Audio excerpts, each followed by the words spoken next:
So greetings everyone, sorry for the delay. I probably should have started a little bit sooner. I know there's a lot of stuff to get into, and I tried to email everyone this stuff in advance. This is no pain, no gain. So it's become one of the familiar mottos, and this has been a very motivational thing for mostly military and even people who end up competing in sports. So I've lived this model for decades, but realized it's not really very useful for clients, especially the kind that we see in the rehab facility, especially the ones who are suffering from a lot of pain. So I decided to go. With something that Jack had inspired me as far as the motto in here, and just try to expand a little bit more on some of this stuff. So there's been a couple of things that have been brand new that have come out, and I wanted to bring some of the newer things out in here. So what is Peeny? And most of the stuff we're doing for our elective surgeries, my definition of that is that it's addressing a client's pain with the questions that they have about pain with some of the most supportive evidence. Simply put, it's a way of using science to answer the questions that they ask about pain. And what can we possibly gain from teaching pain? And I think the most important thing for Peeny to happen is that it's going to be on a one-on-one basis with our clients, and it's going to be a teaching concept that uses language, and we're going to learn some safety language that's going to come up later on, along some of the danger phrases that have recently been dubbed as such in here. So it takes more than a single lesson. It takes a couple of times for it to sometimes sink in, and it's just like learning a new language. So just like most of us didn't learn how to speak English or Spanish right off the bat, it took a couple of years of practice to be able to do something like that. Pain neuroscience education requires sort of the same thing to happen to it. So perhaps the thing that excites me about Peeny is that we can actually treat patients rather than just sort of manage pain. And you've heard about a lot of pain management things that have come up, and I hear a lot of patients that tell me that it's disappointing to hear that it can only be managed, that it can't actually be treated. So they sometimes expect to be stuck with it for the rest of their lives. And even though some of them are sort of stuck with it for quite a long time or even the rest of their lives, it's nice to know that we're going through it from a treatment approach instead. So really lengthy slide, and we're going to use the 15 points over here are currently the best evidence that are able to help the people in persistent pain. So one is to identify the patient with red flags, and there's also what's called the yellow flags, which are going to be the psychosocial issues. And it's really important to be able to determine the two of them because they have very close symptoms. Educating the patient about the nature of the problem using safe language, providing prognostication, and clients have 4 questions that they're going to ask the most, and we're going to cover that later on. Promoting self-care as soon as possible. 5 is getting the patients active immediately, and this is the catalyst for Peeny because movement is probably going to be one of our strongest tools for creating anti-inflammatory effects in their system. Decreasing unnecessary fear related to movement, and this is for people who have become too afraid to go back to their leisure activities or even go back to work or even going back to doing simple things such as trying to bend down to pick up a shoe. Helping the patient experience success, and sometimes you get them to be so motivated they overdo things, and we're going to also go through what's called the boom-bust cycle. Performing a skilled intervention and an examination, being able to communicate this stuff and what your findings are toward the patient so that you end up creating a close-knit communication with them. Using any measures to be able to reduce pain, such as isometrics, distraction, is really, really good for people who tend to ruminate on their problems. Diaphragm breathing, visual imagery, we'll go through a couple of those techniques in here too. Another thing is also minimizing the number of treatments that patients get in contact with. So it also shows that too many treatments may also cause problems to become worse. Managing identified or relevant physical dysfunctions. This is from getting patients to find out what their movement patterns which are threatening, and then finding safer movement patterns for them to be able to go into. And this is what's really nice is because we're also coordinating this with a lot of the movement sciences in here. Assessing and assisting general fitness. Is the patient a smoker? Are they sedentary? Are they overweight? Do they Are they in a CrossFit? Are they overtraining? So they could be also on the opposite spectrum of that. Assessing the effects of the patient's creative outlets, and I use a readiness ruler to be able to try to figure out if they're ready to be able to go back to certain activities. And one of the things I like to ask is what their goals are and what their patient's goals are. And most of the time it's either their hobbies or interests that they've been afraid to go back into or they're not able to go back into. The objectives are to basically fulfill the needs of, I think, may not be a fully complete pre and post operative for our joint bundle program in here. So I was asking some of the people that presented, and they said that there's not really any pain sciences that's involved, and I was hoping to get maybe just 10 minutes or 15 minutes to explain some of this stuff into them. So updated knowledge on what the most current beliefs are so far. There's an NPQ toward the end, that long thing I sent, and it's basically a questionnaire. If you're able to get more than a 70%, like 80% and above, that means you're usually pretty up to date, and the stuff that you're telling patients is going to be the safe stuff. If you're getting below that, hopefully after this in-service, you should be able to spin everything up to 80% or more, 100%. Right? So, and my daughter was telling me that, Dad, make sure that when you come in here, you sound excited. And I said, well, I'm already excited. And they said, well, the other thing is, make sure you pretend you like the people that are in there too. So luckily, I don't have to pretend that, right? Hopefully. So how we apply Peeny in our treatment? A lot of times people know this stuff, but don't know exactly what to do with it once they learn Peeny. And Peeny is just pain neuroscience education. So what's the cost of not applying evidence to what we teach? One of the things is that I'm going to introduce us to a study that shows, and it's mostly, I guess, for the supervisors, the managers, who are interested in saving money, to where using Peeny during a joint bundle program may end up saving a significant amount of money on a 1 year and then a 3-year follow-up.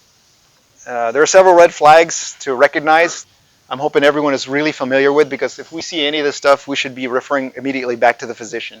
And what's really important about this is we have to be able to differentiate between yellow flags, which are the psychosocial aspects of a pain issue, versus the danger things that could be causing pain to come up in there. So we just have to remember that people feel pain because our bodies are trying to warn us about something, and it could be warning us about something dangerous, or it could be warning us about psychosocial stresses and issues that could come up. Just being able to catch those flags is going to be a big one in there. So we should be doing that primarily in the initial evaluations, but then also following up. It's an ongoing process for us to be continuously assessing if anything like that does come up, and send them to the physician. So one of the things I wanted to cover is number one is that clients in the bundle program, because they weren't really educated too much on the pain science things, they want to know about pain, and what we teach them mostly is anatomy and biomechanics. When we teach people, I guess, biomechanics and anatomy, Moore and Shanti has shown that pathological models of framework show that it ends up increasing fear. So fear happens to be the biggest fuel for people who have pain problems. Furthermore, the biomedical education cannot necessarily explain pain because it does not include the nervous system when they're talking about the joints, the ligaments, the tendons, the vertebrae. It doesn't include the brain or the processing that it does in there. Number two is that clients also want to know about pain, but we don't necessarily teach them about that in any of the pre, peri, or sometimes we do cover that in the post-surgical when they do come in here. So a really good reason why we should teach pain is because there was a case study that Lowe et al. Did in 2015 it was a single case study with a 30-year-old female that was provided Peeny for about 30 minutes, and she was able to increase her straight leg raise by about 7 degrees, and her forward flexion increased by about 8 centimeters in going down. So for anyone that is not too familiar, 7 degrees is just where the MCID is, so it ends up becoming a significant improvement of range of motion from not even necessarily touching or even moving the patient. It just started with that before she started her exercises programs and her stretching programs afterwards. So why else would we teach about pain? Lowe et al. In 2016 had various high-quality RCTs and SRs, and it showed the efficacy of decreasing pain when using Peeny, catastrophization, movements, restrictions, and healthcare utilization. So individual treatments are more effective when treating when the therapist ends up treating the client. So meaning to say, this is wonderful because we got job security. Doing Peeny means that it still requires a person to treat another person. It can't be replaced by video. It can't be replaced by a handout, and it can't be replaced by a phone app. So we still are the most effective providers of providing this type of treatment. More treatment is not always better.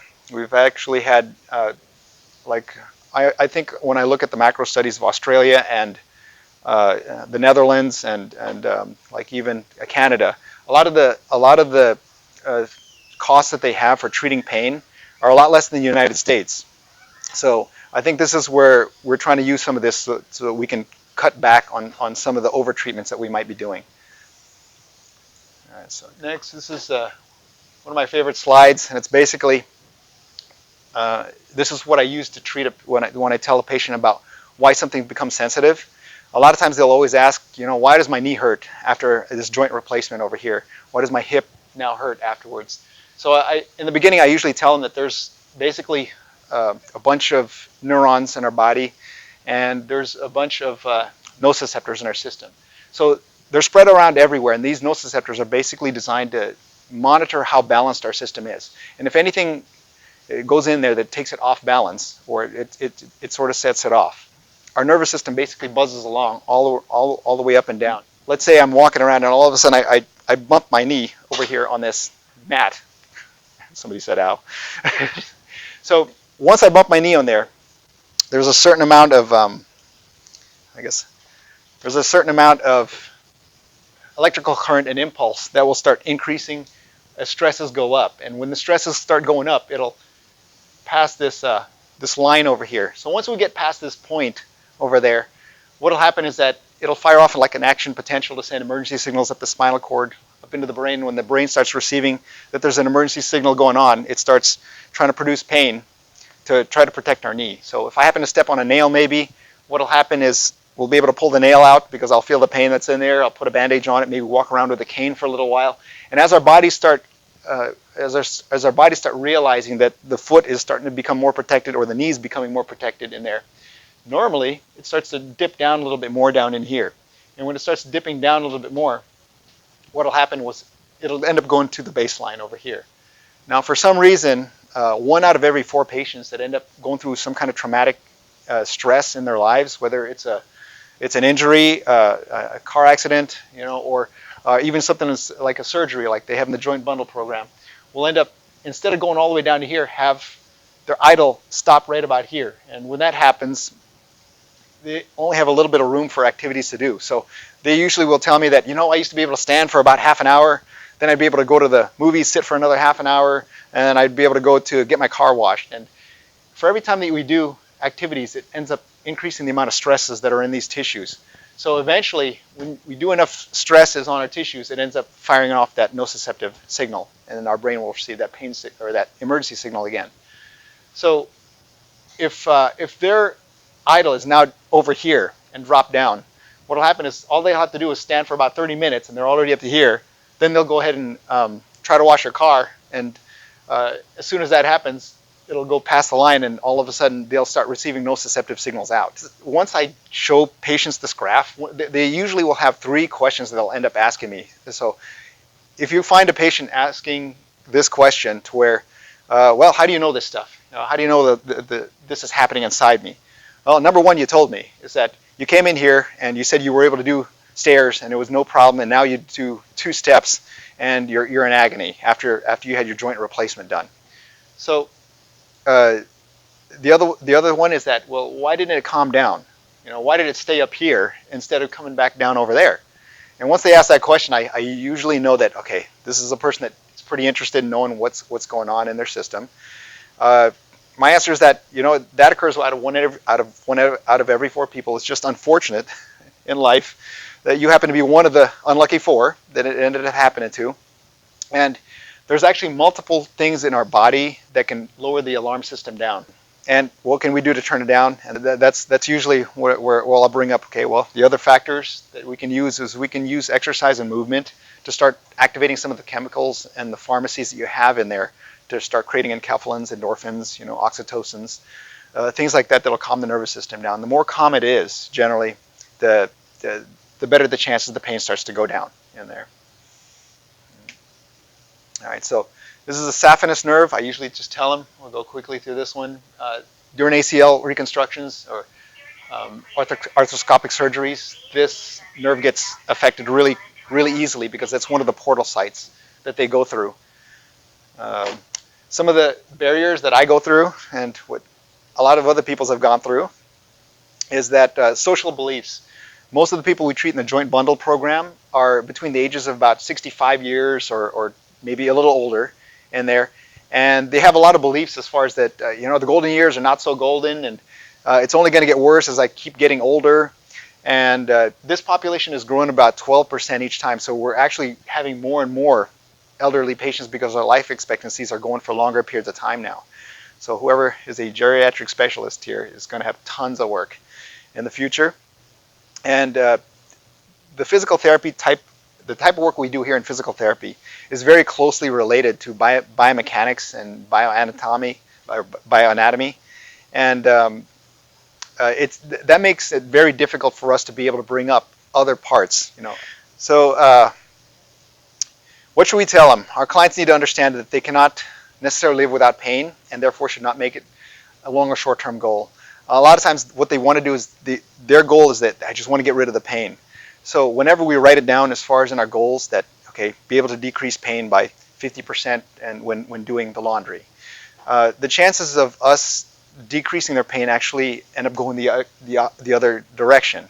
So by putting pain as a goal, we end up increasing their chances and the risk of increasing the pain that they've got in there too.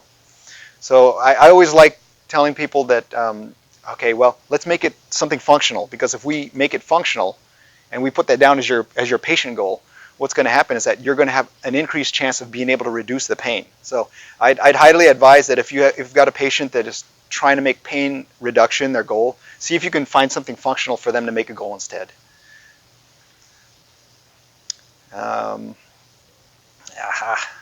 So no pain, no brain, and healthy brain is needed in order to have a healthy body. And I like talking about more of the sciencey things of things, and with all the updated knowledge and everything, the neuromatrix, pain neuroscience, the nervous system, the brain being involved, and how physiologic changes end up going on to it. The problem with my passion in the sciencey parts of it is that people don't respond to the science parts of it. As far as humans go, we tend to react with emotions, and I think that's where it's really important to be able to become a really good storyteller, to be able to make good, strong connections with your patients, and sort of be in their side. All the communication languages that we've had, or the communication training that we've had in the last 2 years, is actually a big thing, because how we treat a patient and how we move them in here has been shown to sometimes decrease pain by up to 20% once they get to the back. So if you make a good impact as far as your first impressions with them, you might only have about 50% less work to do by the time you take them back here. So evidence-based medicine was developed to bridge the gap between clinical practice and our findings, and sometimes using, like I said, the scientific methods can conflict with what the strongest beliefs are, and there's a thing that's really important, is that there's a biopsychosocial thing. I always hear sometimes, it's all psychological, or it's all social. Meaning to say that, for example, the doctor told me this and he said I'd never be able to walk. I just had a patient earlier this morning I did an eval on, that the doctor told her that in 5 years, if you don't get the surgery, that you're going to be in a wheelchair. And that crushed her and impacted her. She chose not to do the surgery, but she worked really hard, and it's been over 10 years now, so what she said, and she said, you know what, look at me, I'm not even in a wheelchair right now. So, well, she's coming in for her arm. That's another issue. But it's also not all psychological, meaning to say that it's not all in the brain. There's an entire body that it ends up going into. We're going to go through a couple of the tools in here. This is actually I showed this to a person who was fact checking this, and this was her favorite slide in here. uh, Neurotags are kind of funny, and I know we've talked a little bit about this in the past. There's like 100 billion neurons and the 45 miles worth of nerves that we were talking about earlier. And because it's not all biological, it's not all biomedical or psychological or just social, it's a combination of the three that always ends up going on here. This is what pain ends up looking like when it's shown inside a person. The neurotags over here are basically 9 areas of the brain that all show up. So whenever somebody has pain, all these 9 areas end up getting affected. Now, parts of them are the premotor cortex, and this is what a patient ends up going through.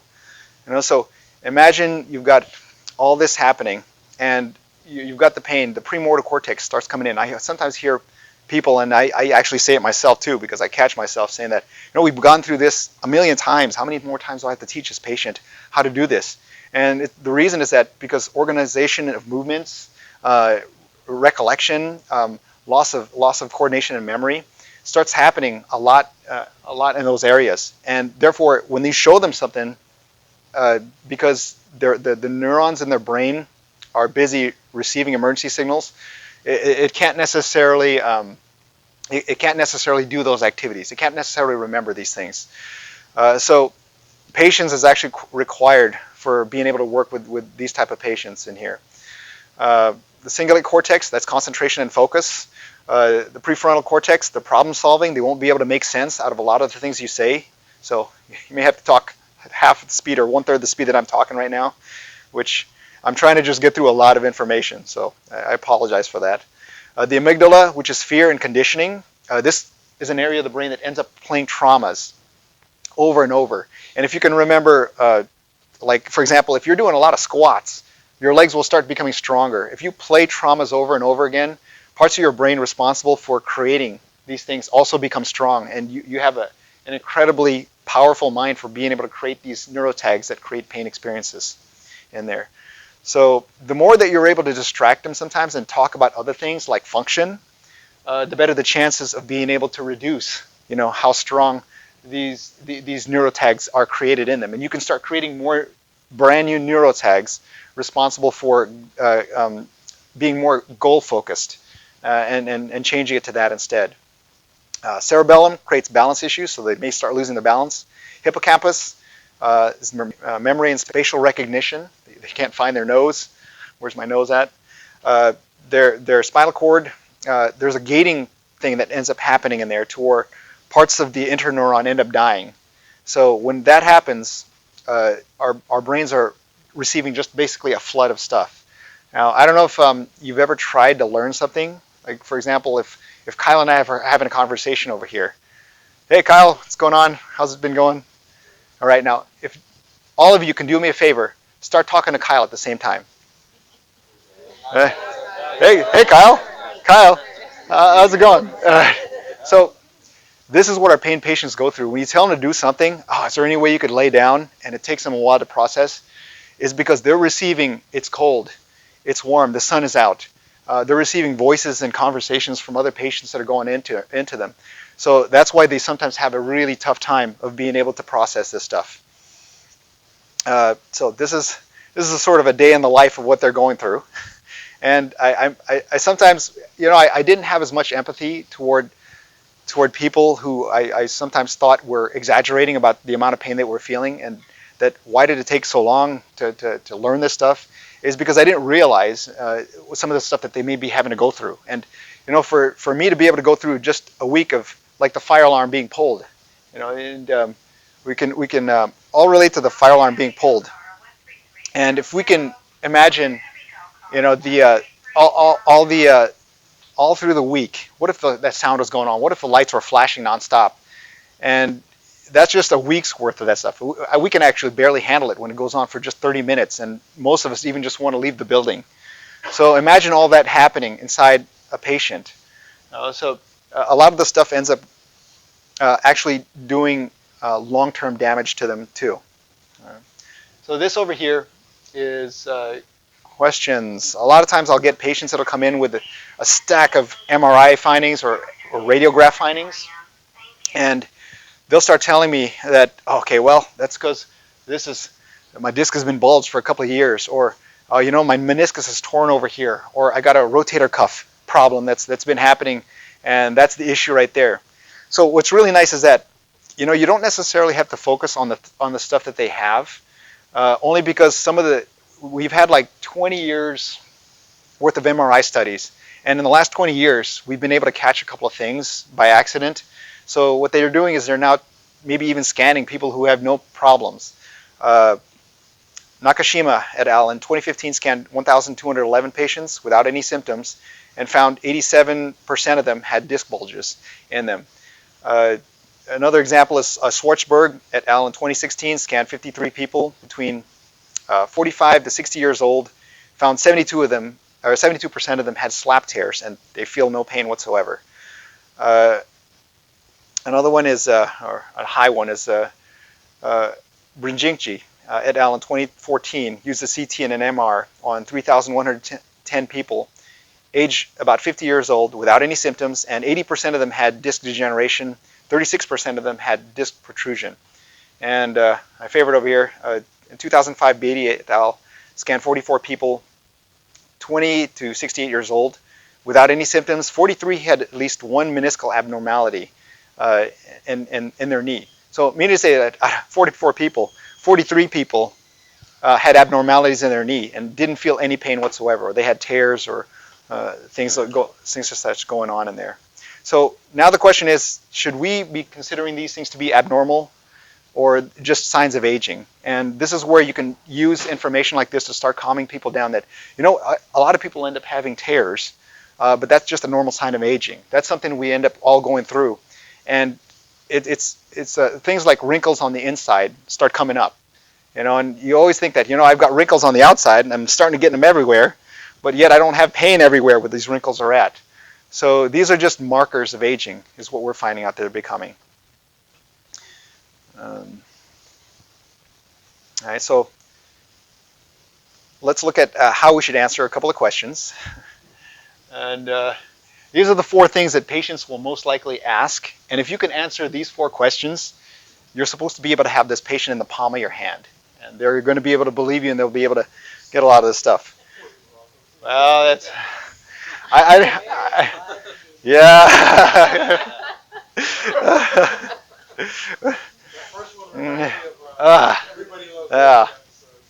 So here, providing them with answers that usually evidence supports, such as, okay, well, you want to closely link it to a biological answer, and tell them about their body's natural alarm system, their ion channels expressions, their lack of sleep. It's not necessarily what's wrong with them, it's maybe what's wrong with some of the things that they have that are not necessarily managed really well in their lives that could contribute to causing these things to come up.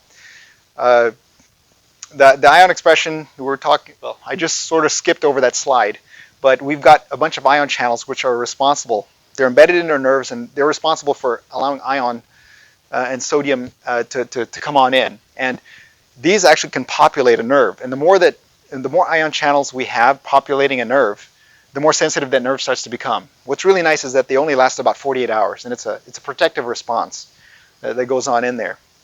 And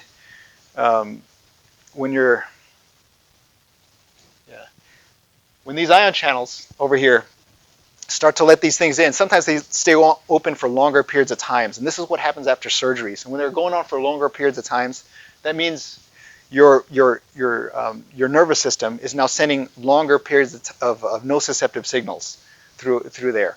So the longer it tends to do that, the greater the chances your brain starts to continue having to process these emergency signals coming in.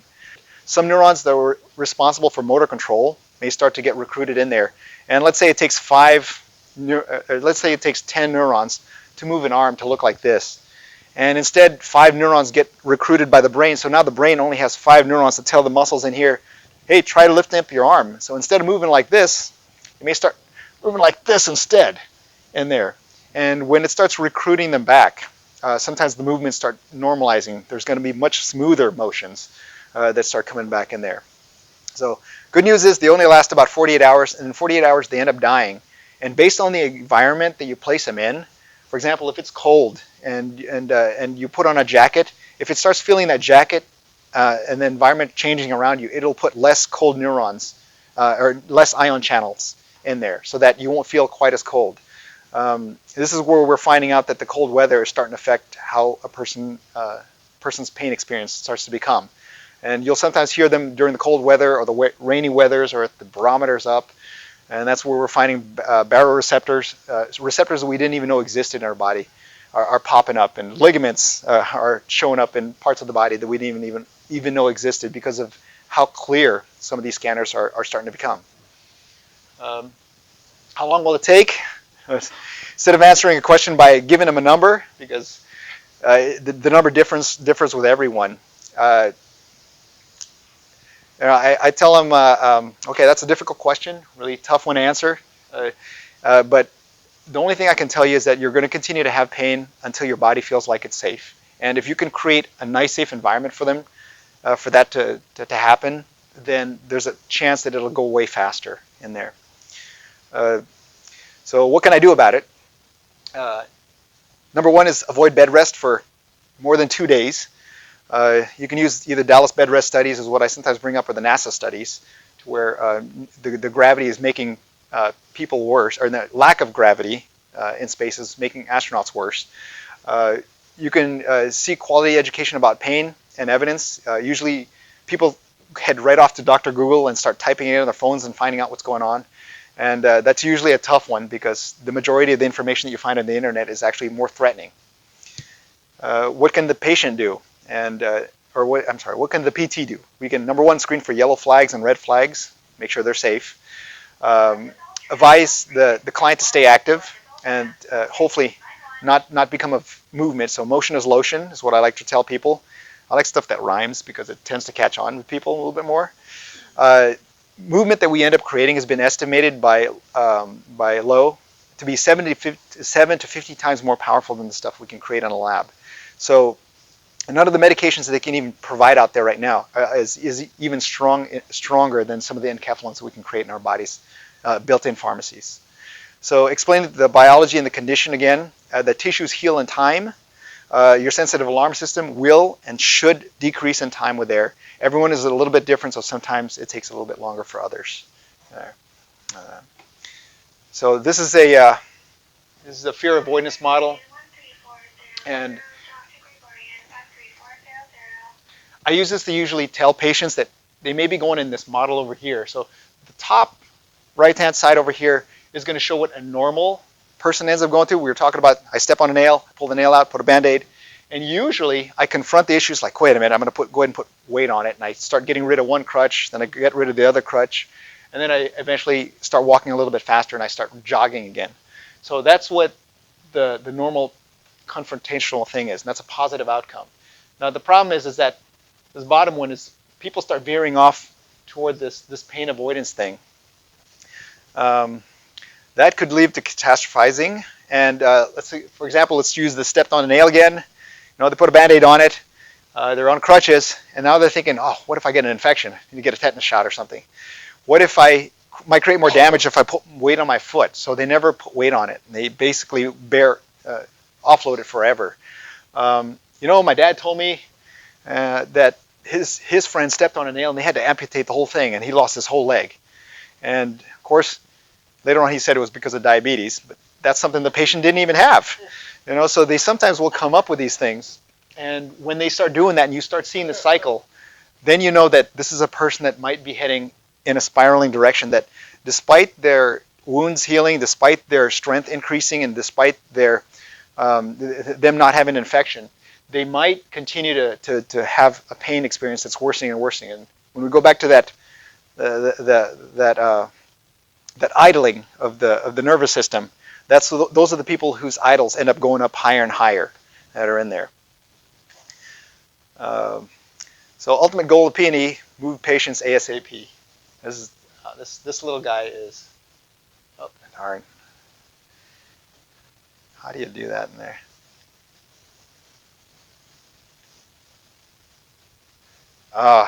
This is a YouTube video. I can't get it to play.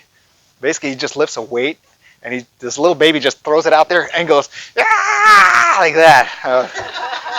That's basically what he does. So sometimes when you motivate patients enough, I've had people that you told me to do 5 and it felt great, so I did 50 instead, and now I couldn't walk for the next 2 weeks. So you'll get people like that, and what you want to do is you want to be able to focus on pacing these patients because they're boom bust cycle patients, and usually they'll either do too much or they won't do it all. And there's a nice balance of homeostasis that our body loves to do, and if you're able to somehow create a program that is balanced in between, where you're getting them moving to the point where they're getting benefits versus the side effects. So if you do too much of it, or actually if you do too much of anything, even if you eat enough broccoli, like 200 pounds of it, that'll eventually kill you. So a lot of the things we're doing, we're focusing on creating enkephalins, but when you go to a point past that, our bodies start creating more of the pro-inflammatory stuff, the pro-inflammatory cytokines, the lysols, the leptins, all those things that are that stress our body out instead. This is the one this is mostly for our supervisors, so we'll go through quickly with this one. This is this red one over here that you'll see. We're talking about lowering medical costs, because now the hospital is also responsible for if the patient has to go back to the emergency room, if the patient has to get extra diagnostics done, if a patient needs something that happens, the hospital is now responsible for it. So meaning to say that some of the things that we could do and what we tell our patients can end up reducing some of those things. If they're feeling threatened and that's their perception of it, they might go to the emergency room several times after their knee replacement because it looks swollen, it looks infected, it looks like it's going to explode. So when things like that come up, a lot of the things and the words that we tell them are designed to help calm down the nervous system. So in the first year, 45% savings ended up having this red bar over here when using Peeny and integrating it into a joint replacement program. And after 3 years, they went up and followed it up, and over here. So over here, 65% savings cost ended up happening. Now I tried asking to see what the cost was of what an annual thing was for what they've been able to save, and I think they were talking at least $100,000 something dollars is what they mentioned. So and this is without even pain neuroscience education integrated in their current program. So with that, I mentioned that it's possible that you on the first year you might potentially even get up to a 45% increase from what you've already saved, and then in 3 years' time up to a 65% or so, or 60% savings from what you're currently saving right now. So how do I forward this? Oh, there it is. What else could happen is that this is another study. Now, surgeons are going to find this interesting, and this is where we want to market this to them, is that when surgeons are referring their patients to physical therapy, number one is that here's what patients are now saying. This is done by Lowe et al. On a survey that he gave to patients. And some of the things that they said is, I'm glad I underwent surgery for my leg pain. This is when Peeny was used by the therapist following up.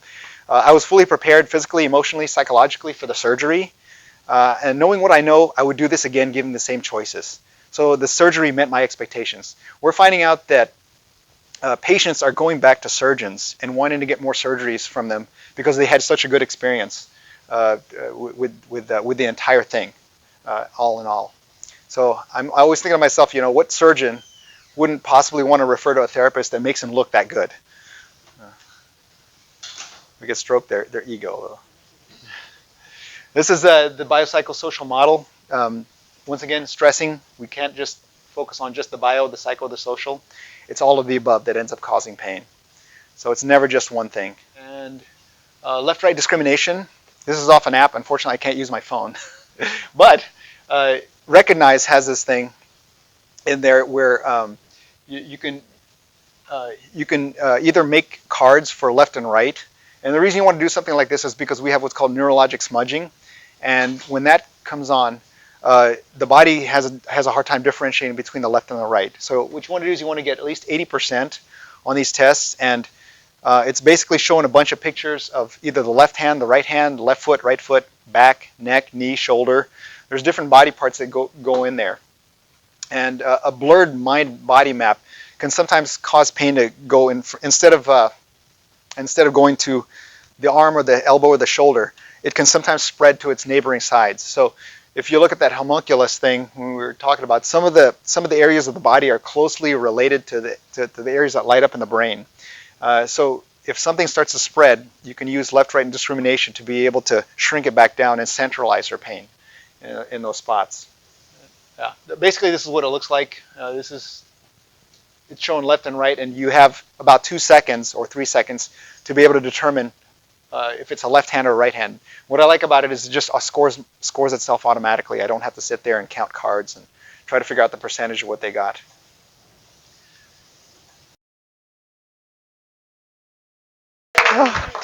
I feel special. I got like halftime entertainment going on.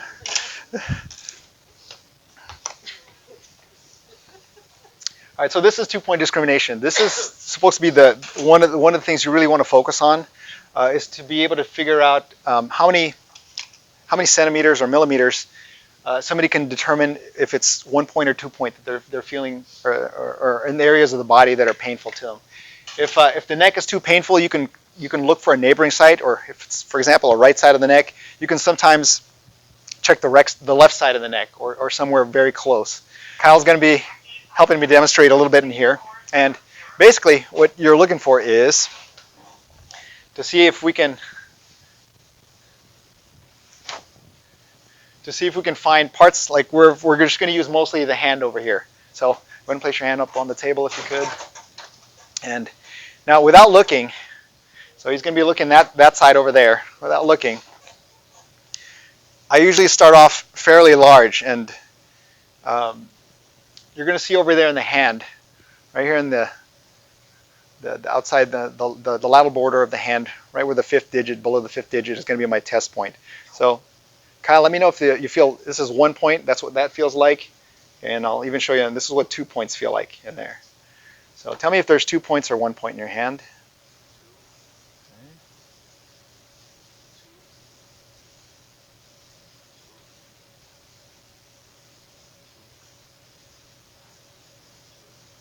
Kyle's a pro.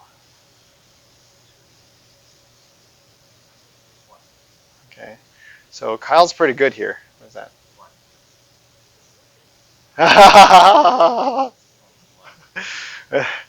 Now, the competitive ones actually do cheat, so I sometimes will put a pillow in here. Okay, it's an iffy one, huh? Okay, so Kyle, by the time you get to 2 points, he's got about 11 millimeter difference in there. And over here, you'll sort of see that if he's got 10.4 millimeters or better, that's supposed to be considered normal. So he's just at the border of being considered normal. Yeah, and I'm talking about just his hand and 2-point discrimination, not the rest of him. So yeah, thank you for that. Now you can do this in other parts of the body. I sometimes will do this in the foot, and then I may also call you up on occasion. And I was going to tell you, you can actually use a paper clip to make you feel more confident. They actually did use a paper clip in one of the studies to see if it was any better than using an actual slide scaly rule thing. And basically what you do is you go to the hand, you just start poking, and eventually when the person said that, okay, that's 1 point right there, you can basically measure it, see how many millimeters you've got going on in here, and that'll tell you, and you just document that down. This is actually just sitting in my desk, so any of this stuff anyone can borrow, by the way. It's just all sitting on the desk area. Yeah, so if there's anything you want to test, it's this one, and you want to focus on retesting and testing on that one. So there's different parts of the body I like to check, and you can actually check. I've checked somebody's upper trapezius over here, and my most common area, if they've got neck pain, or if they've got leg pain, is over here. Now, for people who have central sensitization, I use the Smart Blake CPR, and that lets me know if it's either peripheral neurogenic, if it's nociceptive, or if it's a central sensitized pain that comes up in there. So the people that have sensitized pain, their entire body is going to end up responding whenever you do exercises in other parts of it. So this is why sometimes you'll have a person going, You made me do this neck exercise, and now my knee hurts. It's killing me.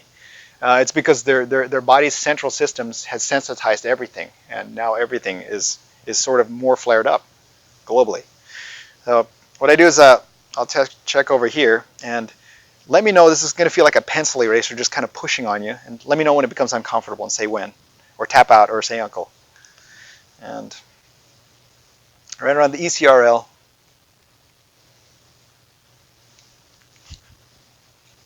All right. Might be a new world record for today. 9 kilos. There. Yeah, yes. So what I do is I just circle around like that. And because it's a circle, you can even draw a little emoticon. I like the smiley faces. It's more positive. Now, with something like this, I was going to see if Kyle, do me a favor.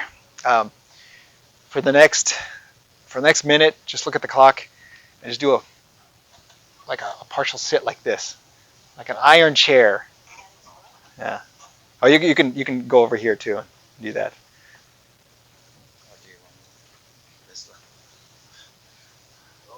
Yeah, lower. Like this. Like this. Get all kung fu on his head.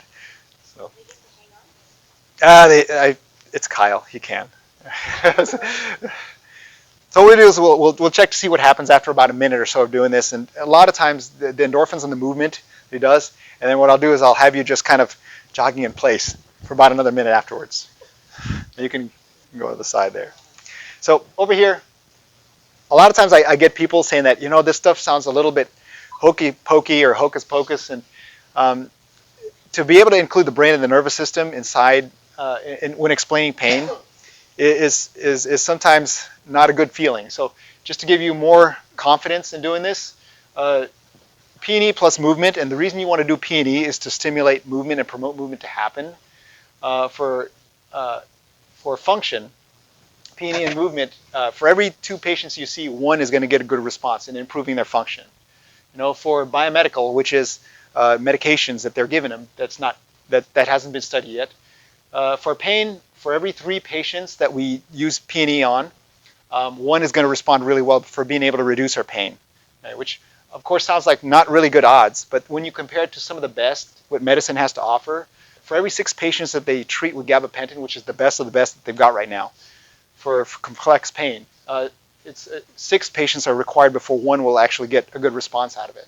And then for SSRIs, serotonin reuptake inhibitors, it's 7 to 1 in there. So you can already see that it's even it's twice as effective as what I think when I see the numbers like this. All right. This is my daughter, just showing that Peeny can be taught. They're showing it at a 5th grade level. That's all that's required to learn this stuff. And it sounds complex, but they tested it in 5th, 6th, 7th, and 8th graders, and they found out that the 5th graders were scoring even better than the 8th graders and the 7th graders sometimes. This is the treatment sequence. So when you do this stuff, it's the education that we were talking about earlier. Left-right discrimination is next. Motor imagery, sensory discrimination. And that's where I sometimes will have people close their eyes and tell me, okay, what is this? A square? Is this a marble? And I'll have them do this on their foot when they're having problems with CRPS. And they'll have to discern, okay, am I stepping on a bottle? Am I stepping on a pen? Am I stepping on a rectangle, on a circle, on a giant bead? And when they're able to determine which one it is more accurately, the better it becomes, right? But the mirror therapy is for for people who are kinestesiophobic, meaning to say that they're completely afraid to move their arm. And what you want to do is you want to start getting them more accustomed to be able to see what that movement starts to become. And when they start being able to do that, then perfect. Start with small movements, and you have to prepare them emotionally because sometimes people haven't seen their arm move quite as much for a long period of time. Right. This is that smart Blake CPR I was talking about that I use to determine if you teach somebody peripheral nervous system versus central system. And those people don't necessarily need it. So those are the nociceptive type of patients. They don't necessarily need a whole lot of Peony. Okay, these are some of the words that we can use. And I give credit to Jared Hall over there who gave me permission to use this stuff. And also some of the words that we can use to replace this stuff with. So broken can be replaced with strong, torn can be replaced with normal, robust is another one I like to use instead of worn out. All right, Kyle, you get to borrow your arm. So he had 9 kilos in here. And say when, please. Okay. All right. 10.18. Oh, just maybe a kilo increase. Normally 2 kilos is considered a good increase in getting on something like that. But he scored really high. So if you score more than a 3 on this thing, that's even better. This is just that slide I was talking about, showing how people are getting older, yet people are reporting lesser pain on their back and their spine. So this is degenerative disc disease going on in the spine, and this is their reports of pain decreasing and decreasing. So MRIs and X-rays, when they bring them in, they don't have too strong a connection with that. I think that's it. I wish I had time for questions, but yeah. So if you have any questions, bring it up in there. Everything should be in the handout though, as far as all the stuff I said in there, plus a whole lot more. So I try to condense it.